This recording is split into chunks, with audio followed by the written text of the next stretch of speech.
everyone, and welcome to today's webinar. My name is Esther Akanj, and I am an academic trainer with the Center for Teaching and Learning. Today's session is titled Resource Refresh with NCU librarian Marisha Kelly and ASC coordinator Shelly Gordon Baker. Thank you for being here. Just a couple of housekeeping items before the presentation. I'm recording the webinar and the video will be posted on the Center for Teaching and Learning LibGuides webinar page within 24 hours. If you have questions throughout today's session, you can type them in the Q&A feature located at the bottom of the Zoom window. Be sure to use the feature to ask questions directly to our presenter. In addition, the chat feature is open for dialogue and conversation. We welcome all questions, so please don't be shy.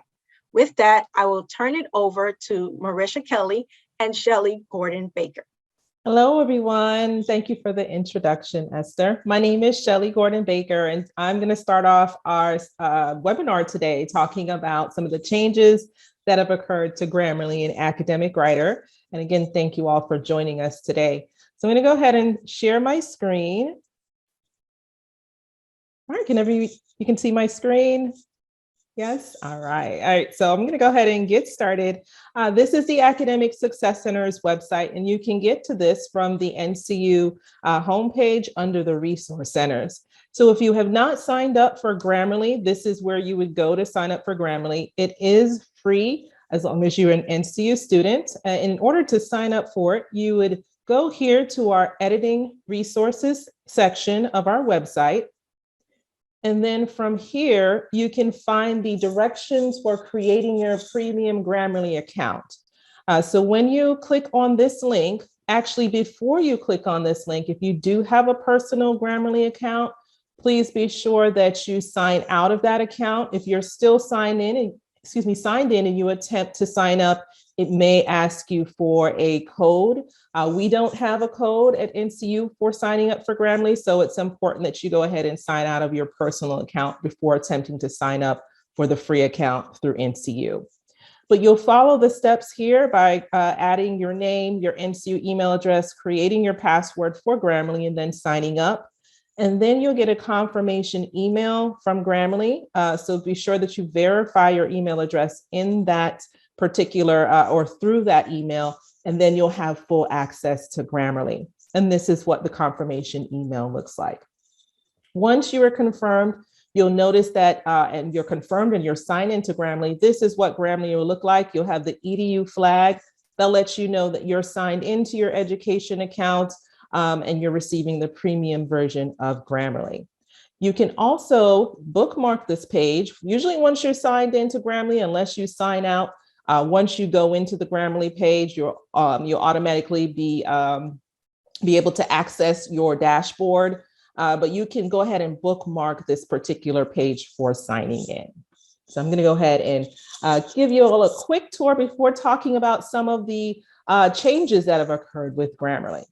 So I'm going to use the demo document that Grammarly provides, and this is a great document for you to use if you've never used Grammarly before. So this is what the Grammarly editor looks like. It provides you with your work here. You can type in this section as you're typing, or if you copy and paste your content into this section of the editor, it begins to provide the suggestions here on the right-hand side. You can either get the suggestions by clicking on the suggestion bubbles here. So for example, if I click on this suggestion bubble, it highlights the text to which it's referring.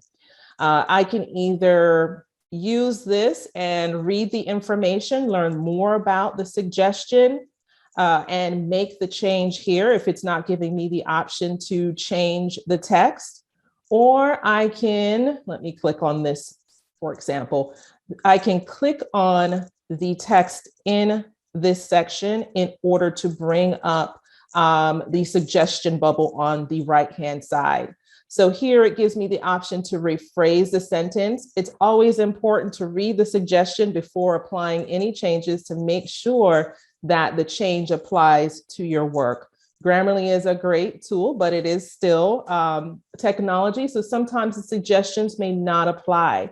And if those suggestions don't apply, you can easily dismiss them by trashing the suggestion. One of the other things that you can do to narrow down your suggestion, if you don't want to see all of the suggestion types at once, you can click on a specific suggestion. So for example, if you only want to look at correctness, you can click on that particular bubble and all the suggestions will pertain to the correctness category. If you would like just to look at clarity, you can do that as well. And then you can turn on all the suggestions by clicking on this bubble. The other thing that you have access to through Grammarly is the plagiarism checker. Now, this is separate from Turnitin. It has a different database. So the percentage or the score that you receive from Grammarly's plagiarism checker may be different from what you would receive from Turnitin. So keep that in mind. What they highlight in your content is going to be completely different or may be different from what Turnitin highlights. So with the plagiarism checker, it does highlight any content that is similar to what's in its database. It also tells you where it comes from as well. You can scroll through to see any other content that is similar to what's in its database compared to what's in your paper. So you'll want to use the plagiarism checker just to make sure that you are properly paraphrasing, or to make sure you have all of your in-text citations as well. All right. The other thing with this editor is you can see your overall performance, and you can also compare. So right now, without making any of the corrected suggestions, this is at a 68, but as you go through and create your document and improve the documents based on the suggestion, that score typically increases.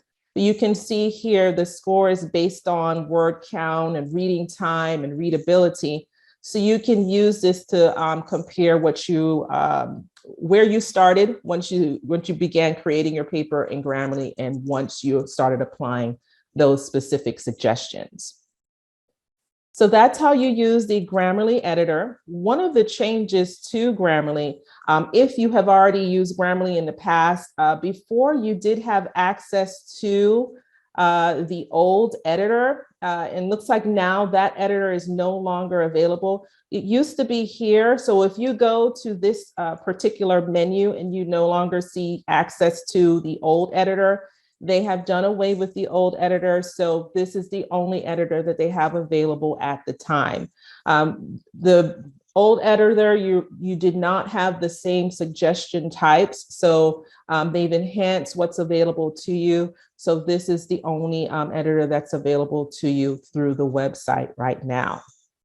To get back to the dashboard, which is where we're going to go now, I'm going to go here to my Grammarly. The next thing I want to show you is the app section, because this is another major update to Grammarly. Before, there used to be Grammarly for Word. Now it's Grammarly for Windows. So you have the option to use Grammarly across the desktop apps and websites. So it's not just Grammarly for Word. If you have an Excel file open, for example, or a PowerPoint file open, you can also use Grammarly there. However, the Grammarly widget, once you download it here, it will look like this. Once you're ready to download it, you click on install and follow the prompts. But once you have downloaded the Grammarly widget, this is what it looks like. So for those of you who may have the old Grammarly widget, where it will provide you with the suggestions on the right-hand side, that's no longer available or supported. So when you download the Grammarly for Windows, you get the Grammarly widget here. And this widget can be moved around, so you can change it to different locations throughout the document. And as you scroll through, let me go ahead and actually open Grammarly here. So when you click on the Grammarly widget, it opens and it begins to provide you with suggestions. And you can look in the upper left-hand corner to see the type of suggestion. So for example, here, correctness and spelling.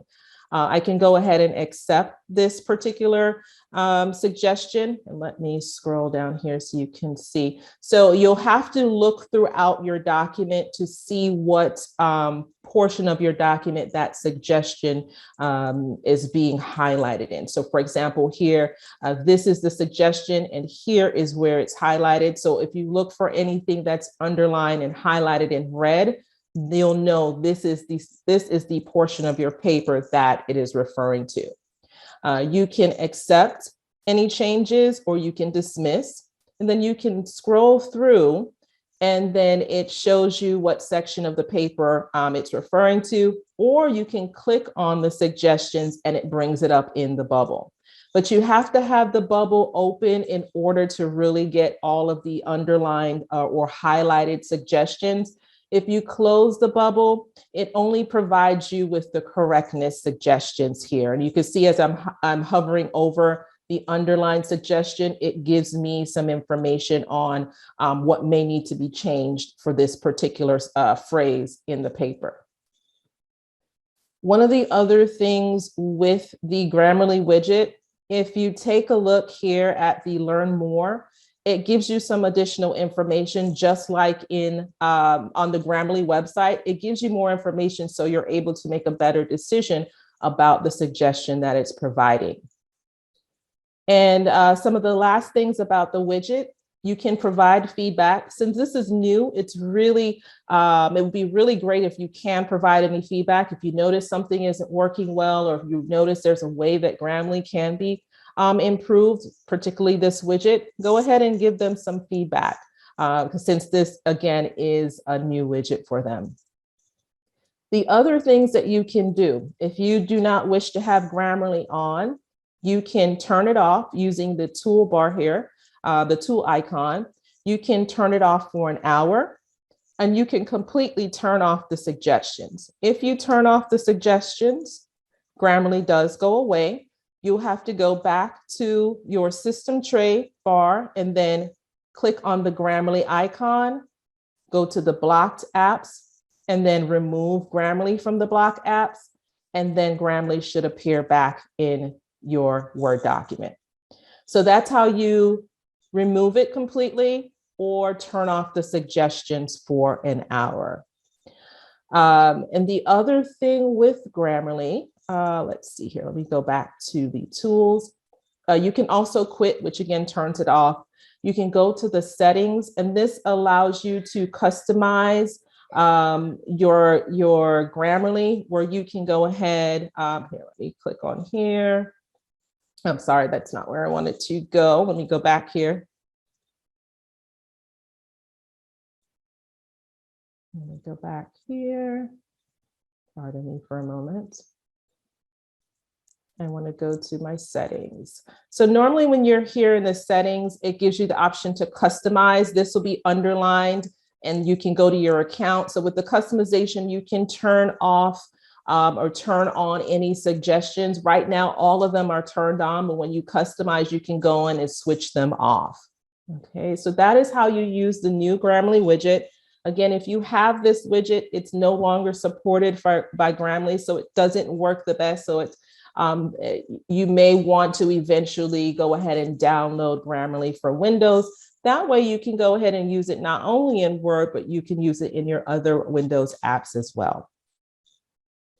All right, and I'm going to go and switch to Academic Writer now. We're going to talk about that briefly. I do have an Academic Writer Made Easy group session, and that's hosted on Mondays at 2 p.m. So this will just be a quick overview of Academic Writer, but please join me in that session if you'd like to learn more. And you can sign up for Academic Writer through our coaching scheduler, for the Academic Writer Made Easy group session through our coaching scheduler. But to get to Academic Writer, again, you must start off through MCU1, going through the Resource Center. And once you're there, you'll go to Academic Writer, and it'll go ahead and take you through the NCU proxy. I'm going to go ahead and sign in. And once you're here, you have access only to the Learn Center unless you sign up for a Grammarly account, for an Academic Writer account. So in order to sign up for an account, you'll click on this drop-down menu in the welcome section, go to log in, and then create an account. This will allow you to have full access to the entire site. Be sure that when you're signing up, that you sign up using your NCU email address as well. Now with Academic Writer, you have the option to learn more about APA. And by the way, this is APA site. Everything that's here is based on the APA 7 guidelines. If you're unfamiliar with APA 7, this is a great place to go to learn more about APA 7. There are quick guides that are available to you where you can learn about a lot of the guidelines from APA.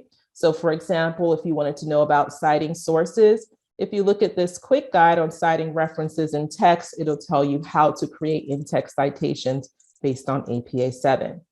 You also have tutorials, sample papers, and sample references. So this is a great place to go to learn about APA style. The other thing with Academic Writer is there is a reference database that you can build, rather a database of your references. And you can do that by either creating your references using the reference manager, importing from places such as RefWorks, which you do have access to through the library. And you can also search the APA Psych Info database as well. And the last thing that you have access to is the Write Center, which allows you to create and store papers. And when you're creating papers, you are choosing from one of the 9 templates that are available to you. And there are 8 sample papers that are attached to 8 of the templates. So for example, if you're creating a literature review, you can view the sample paper to see exactly what you would be producing. And these templates allow you, again, to build papers in APA style, to incorporate your references from your reference database. So this is a good place to go to learn about APA style, and to incorporate APA style into your writing. But one of the things I would urge you is to spend some time reviewing the site. That way you're able to learn how to use each of these sections to build your database, to create your paper. The other thing that you can do to learn more about the site if you're unable to attend the session is you can go to the site help section. And this is where they have a list of their QAs. So if you use the search option to type for videos, and if you use this link, are there any videos that can help me use Academic Writer? You'll find here at the bottom, APA Publishing Training YouTube. There were a few helpful videos on how to use the Write Center to create a paper. So this is another tool that you can use to help you learn more about using Academic Writer as well. So again, join me for the Academic Writer group session if you do have any questions. And one of the last things I want to discuss before I wrap up and hand it over to Marisha is some of the small changes that that Academic Writer has incorporated. It's mostly on the look. If you've been here before, you may have noticed that when you click on the quick guide section or the learn section in general, that the filter is now by topics. Before it was more so by the title. It wasn't broken down by the topics. So it makes it easier for you to find what is available in Academic Writer's Learn Center. So for example, if you wanted to learn how to create bias-free language per APA guidelines, you can see what's available here through the quick guides. And with the sample references, it makes it easier for you to find sample references based on those topics. If this view doesn't work for you, there is a tile view as well that allows you to see what's available. So you can scroll through those 200 plus references, and then you can also search for anything that you may be looking for. So if you're looking for information on tables, when you use the search option, any of the topics here that come up with a search based on your keywords, you'll see what's available for you. So there's 6 quick guides that refer to tables, 2 tutorials, 8 tables. So that way it can narrow down your search as well. So that's one of the new things on how they're presenting the information. So pretty much the look of of Academic Writer has slightly changed, but all the functions are still the same. All right, so I'm going to go ahead and stop sharing my screen, and I'm going to hand off the presentation to Marisha. Thanks so much, Shelly. So I'll go ahead and I'll share my screen with everyone. So hopefully now everybody can see the library's homepage. So again, thank you all so much for being here. My name is Marisha Kelly. I'm one of the reference and instruction librarians here with NCU Library. Today's session, in part with all of the resources that Shelly presented, we're going to cover our organizing research and citations LibGuide. And with that, we'll talk a little bit about EndNote as well as RefWorks. And if you're not familiar with EndNote or RefWorks or some of the other citation manager tools that are available out there, basically these tools, as you're doing research online, as you're doing research in a library database, and maybe you've printed out articles or you're reviewing print books, you can begin to collect and store all of this relevant information about your resources that you're using for your research project or your dissertation. And essentially, you are creating your own personal database of resources where you can easily retrieve your sources now and in the future. You can group similar sources together, and you can possibly identify potential patterns or links within your research topic as you're kind of saving all of these things to a central location. But before we look at each of these tools individually, I do want to share with you our organizing research and citations LibGuide. So if you are on the NCU Library's homepage and you click on that Library Guides tab, under our guide list, you can scroll to the through the alphabetical list to organizing research and citations, and we can go ahead and launch this page. And a couple of things on this page, we have direct links to RefWorks, which we'll talk a little bit about, as well as other citation management tools. But I do want to share with you a couple of other tabs that exist on this page. So you do have a link to database citations. Now, most databases do provide you with a sample citation based on the resource that you're previewing. I will say that with any of these citation generators, available within the NCU library databases, please make sure that you check them. Please make sure that they're accurate. You have those amazing resources through the Academic Success Center for APA specifically. So, definitely refer back to Academic Writer for those sample citations, just to make sure that things are formatted accordingly. But again, most databases do have a cite feature that let you preview the citation in APA formats, and know that that is an option. If you're in Roadrunner Search, if you're in an EBSCO database, if you're in a ProQuest database, you'll usually find that in the tools area. I realize this might be a little bit small on your screen, but you'll be able to see a cite button that lets you preview that citation. On this page, we also have a link out directly to the Academic Success Center APA style resources. So again, any specific questions that you have regarding APA formatting and writing guidelines, you have access to those tools directly through the ASC. On this page, we also have a section about creating personal database accounts. And as it relates to organizing your research, across a lot of the library databases and platforms, you can create personal database accounts, which allow you to personalize your experience on those platforms, and also save things to personalized folders. You can create search alerts, you can save your search history, all these different things that may help you throughout the course of your research. So this box here, or how to create personal database accounts, actually goes through creating database accounts across all of the different library platforms. I will say probably the most popular database account that you automatically have and will likely use is your personal account with either Roadrunner Search search, which is that central search box on the library's homepage, or any EBSCOhost database.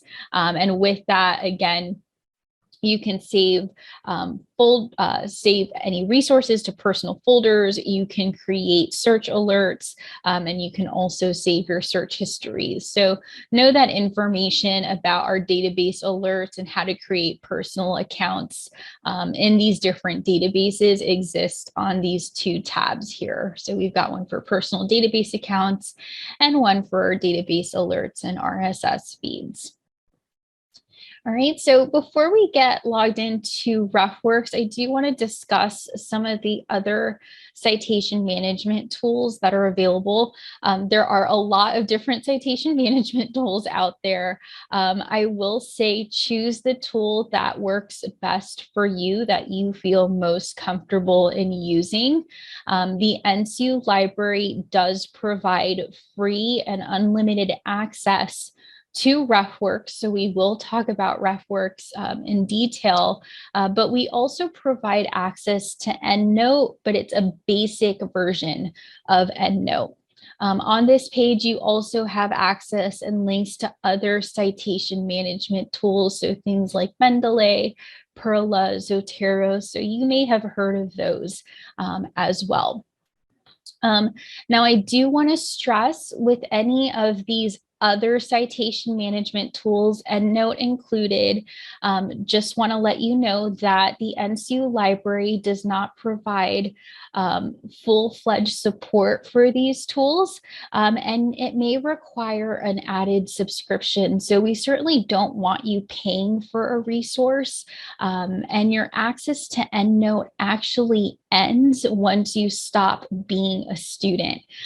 So any content that you save to your EndNote web account, any references, any annotations, just know that in order to have continued access to EndNote, you would have to pay for that subscription.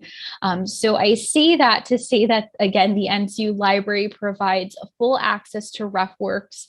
You actually retain your access to RefWorks following graduation as an alumni. You have basically lifetime access to RefWorks. So we certainly don't want to push you onto RefWorks, but there are those benefits related to access for that particular tool. But I do want to take the time to show you both. So if you're not familiar with EndNote, again, a citation management tool that allows you to collect your resources and store them in a single place. Your access to EndNote as an NCU student is through the Web of Knowledge database. So on this page, or whether you're on the library's homepage and you click on A to Z databases list, you will want to access Web of Knowledge.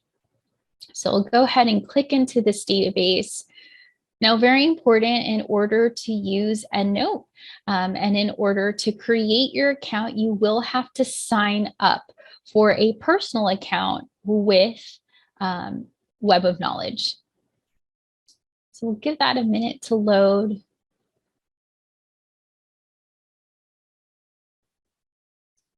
All right, so we're here on the landing page. So again, if you don't have a personal account with Web of Knowledge, you'll want to go ahead and register. Now you can register with any email. You can use a personal email, you can use your NCU school email, but anytime you're accessing this database and anytime you're accessing EndNote, you will have to go through the NCU library using that specialized database link. So you'll enter your email, you'll select a password, you'll enter your first name, last name, and the CAPTCHA, and you'll go ahead and register, okay? Now, once we're on that landing page, you'll be able to log in, but information and access to EndNote in Web of Knowledge actually lives under this Products tab in the very top right-hand corner. So you'll notice here under Reference Manager, you have access to EndNote.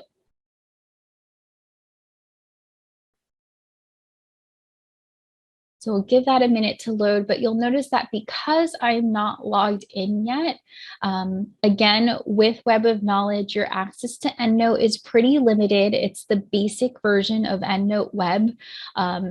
You'll notice here that it says you can experience the full power of EndNote by upgrading to the desktop version.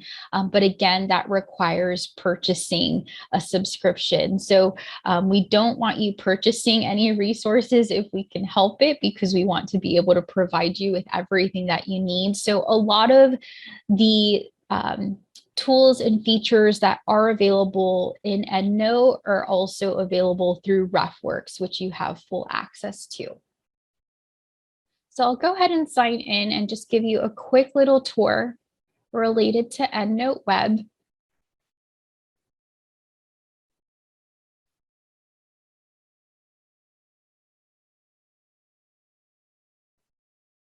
So when you first log in, you'll be brought to the My References page. Naturally, if you have not used EndNote Web before, this page will be entirely blank until you start to add content. So in order to add content to EndNote, you would come to the Collect References tab. Now, I will say in EndNote, this online search is not necessarily what it means. This is to connect to other libraries across the globe to kind of search their collections and add those resources to EndNote. But ultimately, if you were using EndNote, you would be either adding references manually using the new reference option. And this is where you can fill out a form with all of the information related to your source, including selecting the reference type. So if we were using a physical book, if we were using a journal article, you can select that particular reference type and fill in the appropriate fields. Or you can use the import references, or what I like to call direct export from the library databases. If you're working in Roadrunner search, if you're working in another library databases, most databases have a magic button where you can export citation information about your resource to a citation management tool like EndNote or like RefWorks. This import references may be helpful if you wanted to transfer references from one tool, maybe Academic Writer, into EndNote, so you can use that import references tab. You also have the organize feature. And this just allows you to create groups or folders for your particular references. So again, it's not so much of a fluid experience, but you can create a new group, a new folder, and then you can add your references for that particular group, for that particular folder. There's also features like find duplicates, and we can look at this in RefWorks, but in any citation management tool, you always want a clean and accurate database, because that's going to affect how you create that reference list and how you add those in-text citations. So make sure that you don't have any duplicate content, that you only have one instance of every resource saved to your particular dashboard. You'll notice here we have also our format references tool. So there are embedded tools within EndNote where you can create a reference list, also known as a bibliography. There's the Cite While You Write plugin, which is a a Microsoft Word extension that allows you to use EndNote directly in Microsoft Word as you're typing your paper. And then there's other formatting tools here. The match option takes you to a different product within Web of Knowledge, within Web of Science. Just to let you know, unfortunately, we don't have access to this. At the very least, you are just able to search different journals and review citations for that particular journal. So again, with EndNote, it's a very basic level subscription. So we don't have a lot of those bells and whistles that you're provided in a RefWorks subscription. The last thing that we have here that you'll see on your end is the downloads. So this is where you can download some of the respective plugins and tools to help you leverage EndNote, whether it's directly through your Microsoft Word. So again, we have that cite while you write. There is a reference capture. So this is actually a browser bookmarklet that you can install to your favorites bar that would allow you to capture the bibliographic information of a resource to save it to your EndNote web. And then we have a separate tool called EndNote Click. And even if you don't use EndNote at the end with, as your chosen citation manager tool, I do recommend installing EndNote Click.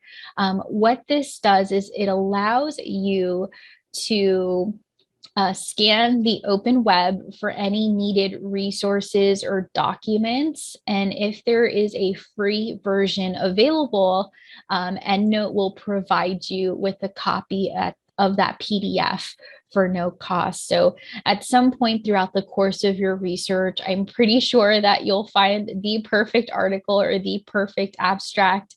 And unfortunately, it's asking you to pay to access that article or that resource.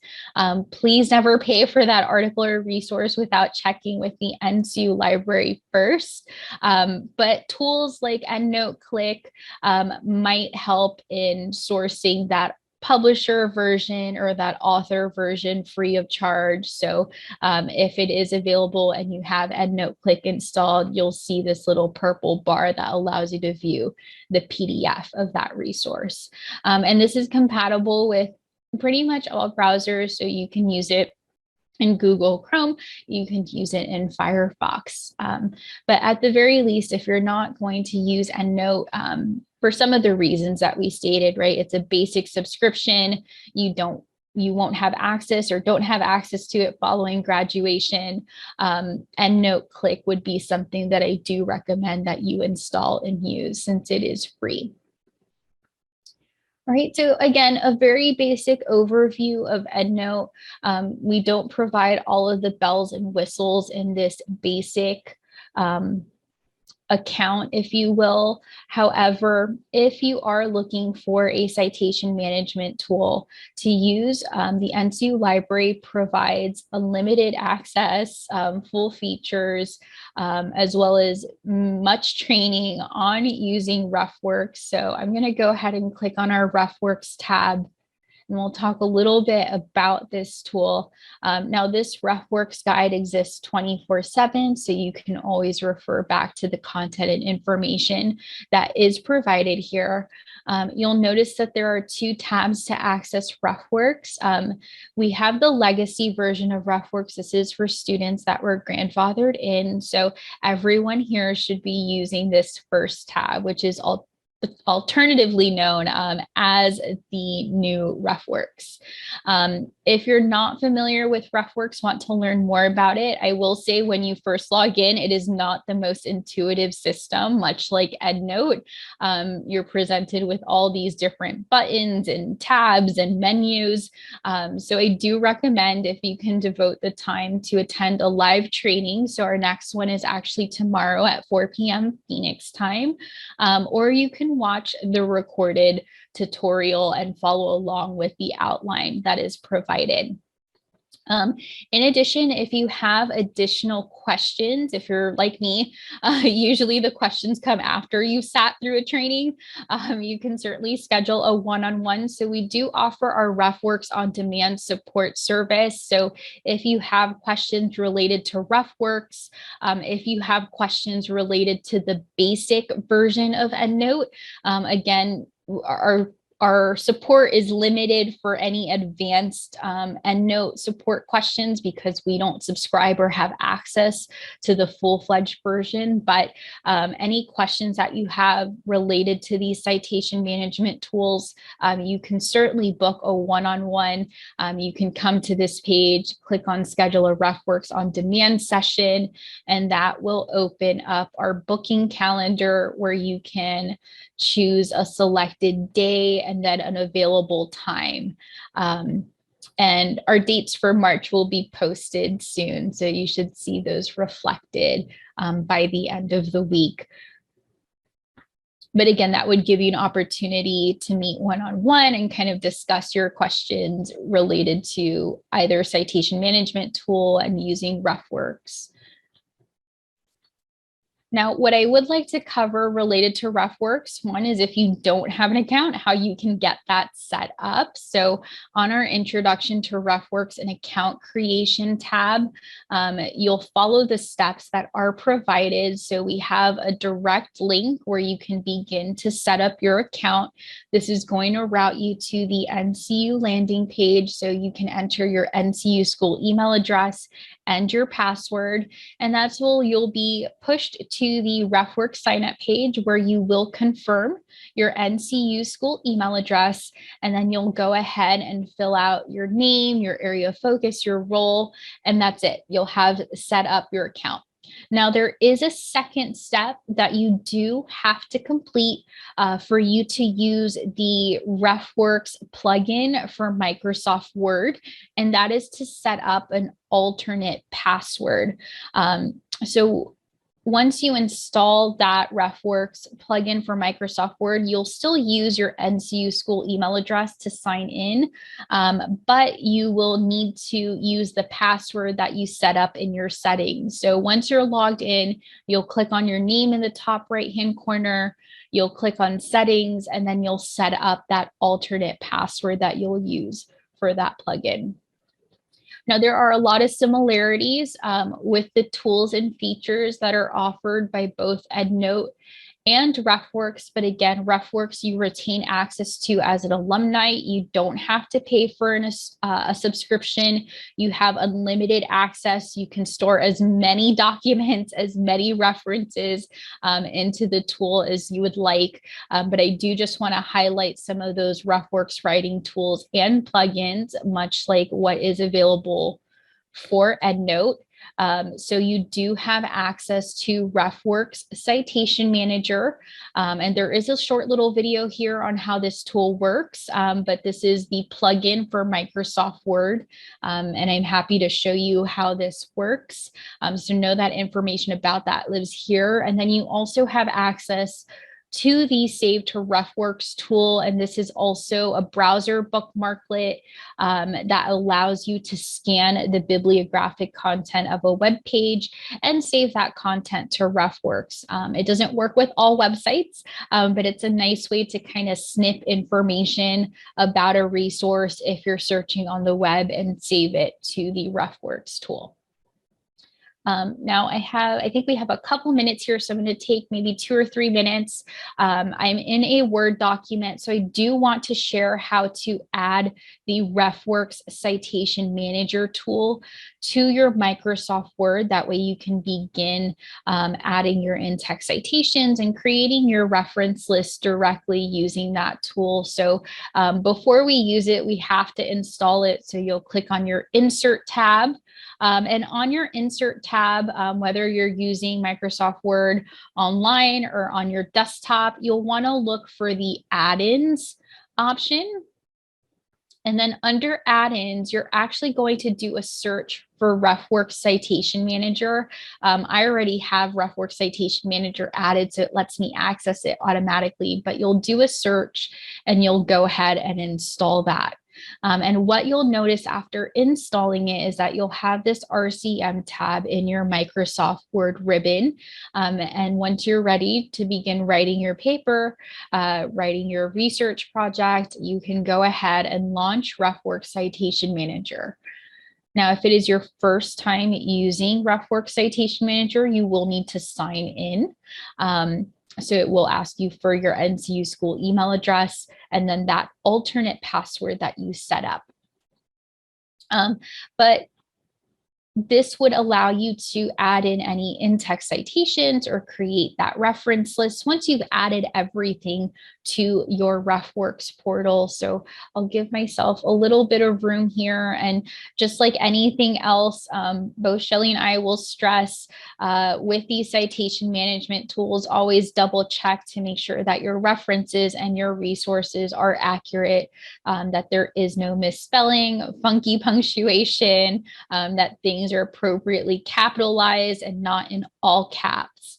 But this gives you a foundation for formatting your references, if you will. So if you were to cite a particular resource in your paper, what we would do with the write and cite is we would go ahead and click on cite this, and it would insert my in-text citation, and it would automatically add it to my reference list here. And again, this is one where I would need to go back and edit the citation within my RefWorks dashboard because it doesn't include the year, but you can also make some changes here manually to make sure that everything truly conforms to APA standards and writing guidelines.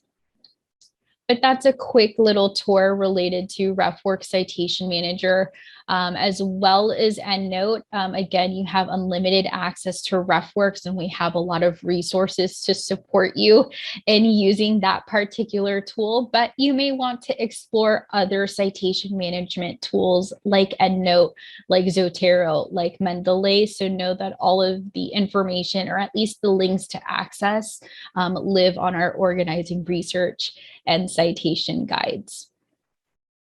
So that's all I have for everyone. I'm sure we have questions. Yes, we definitely have questions here.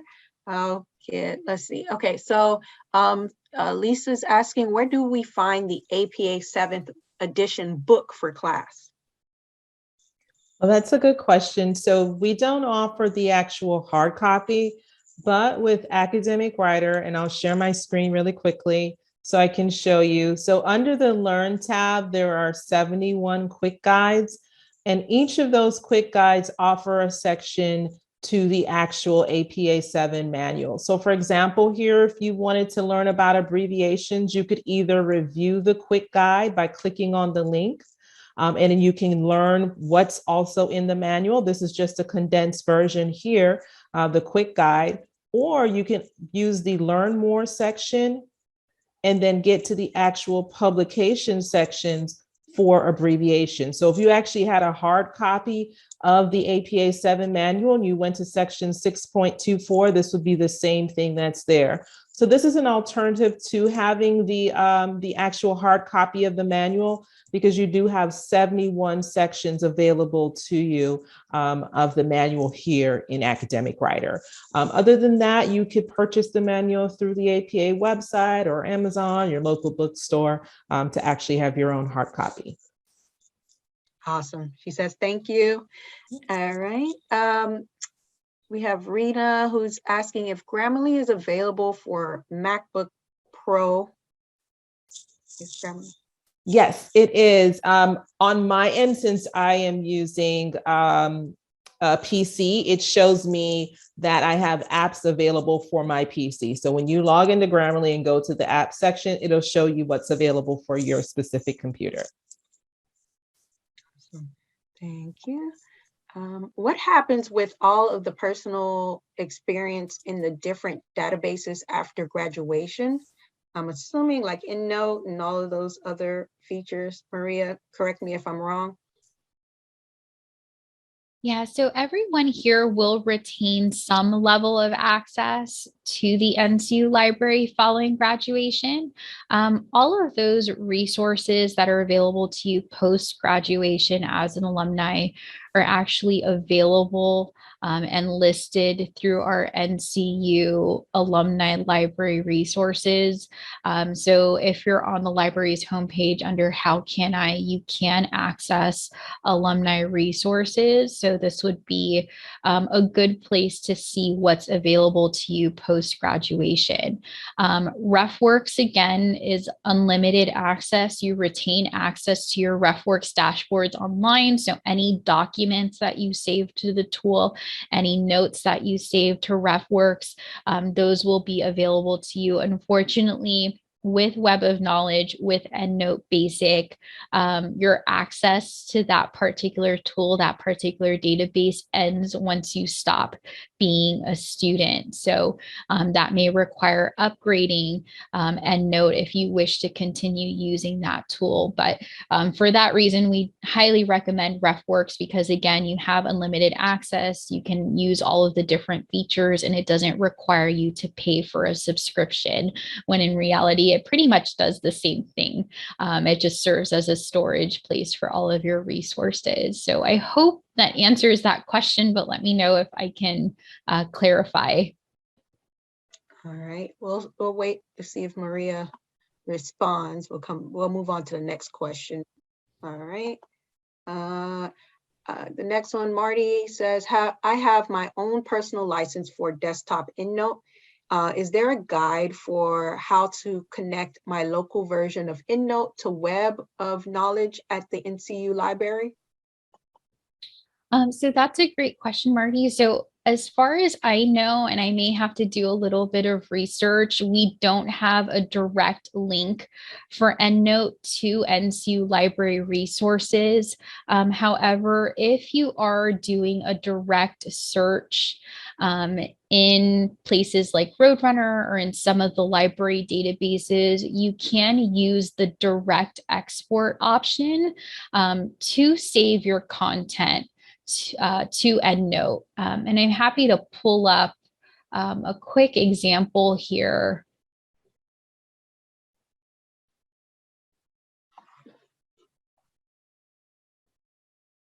And I can reshare my screen.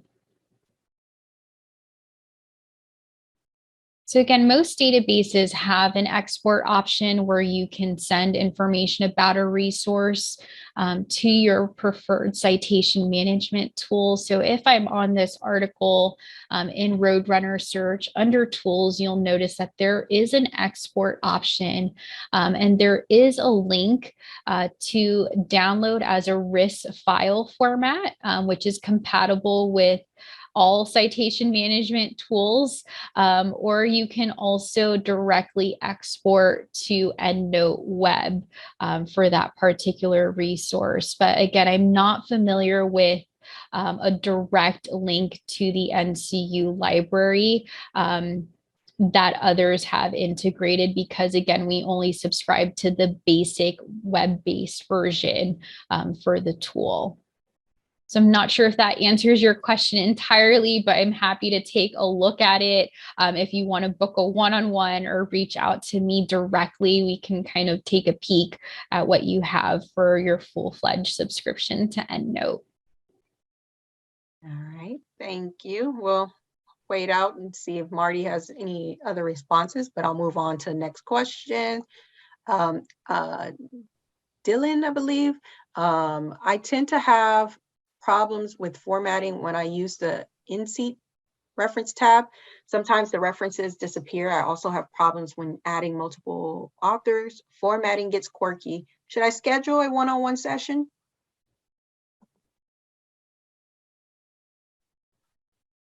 So I don't know if this is, I'm sorry, go ahead, Marisha.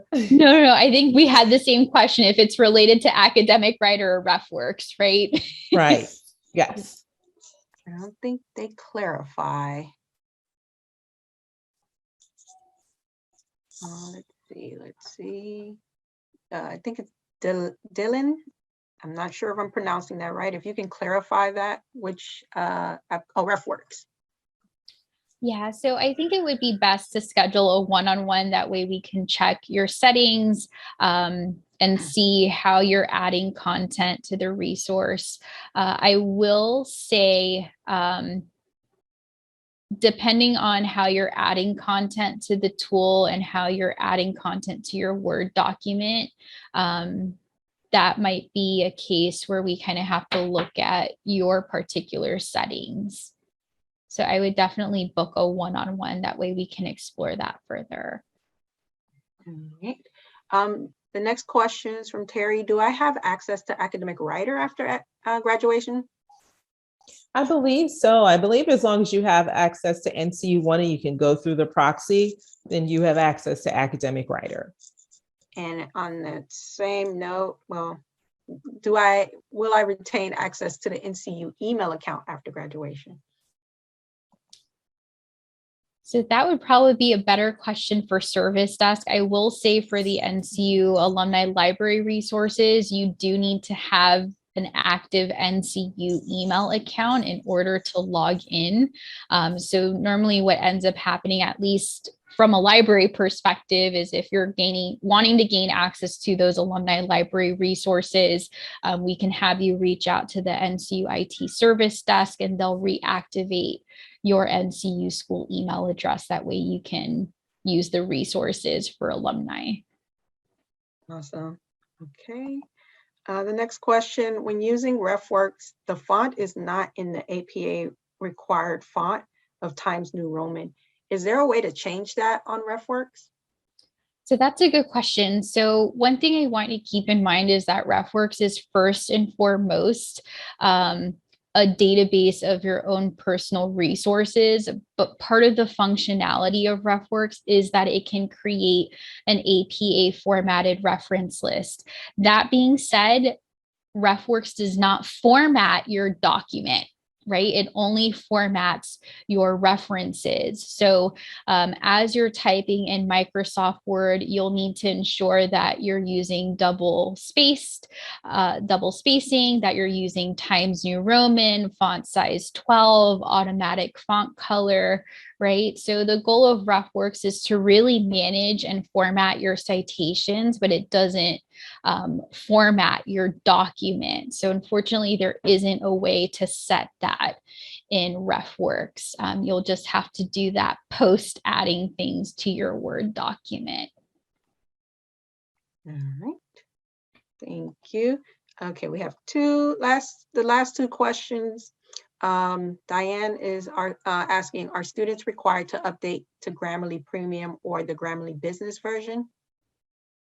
No, that will be up to you. We offer the Grammarly Education, which is their version of premium for schools. It's entirely up to you. It is free through NCU. So if you do have a personal account that you're paying for, you can still keep your personal account, or you can cancel that account and sign up for Grammarly through NCU. So it will be your choice whether you want to use the premium version offered to you or continue using your services.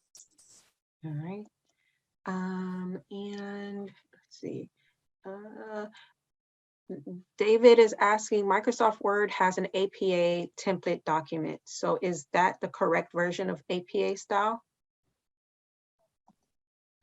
From my knowledge, the version of APA that is included in Microsoft Word is APA 6. So it's not up to date. I don't know when they will update to APA 7. So some of the formatting guidelines that are there already are likely incorrect, since there have been some changes with the 7th edition. All right. And this is one last question, because I think this should be announced, I'm sure. Just want to make sure. Someone's asking, does the scheduling cost?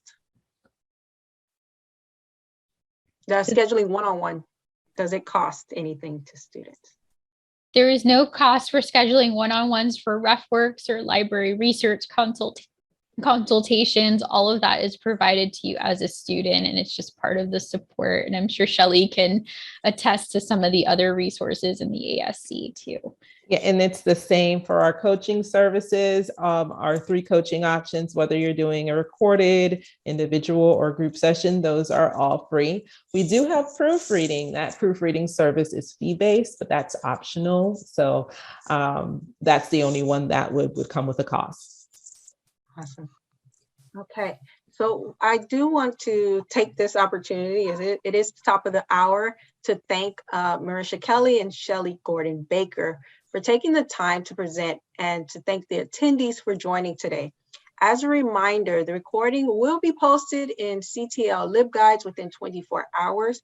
It will also be posted on the NCU CTL YouTube page. So if you missed anything, you can catch that information there.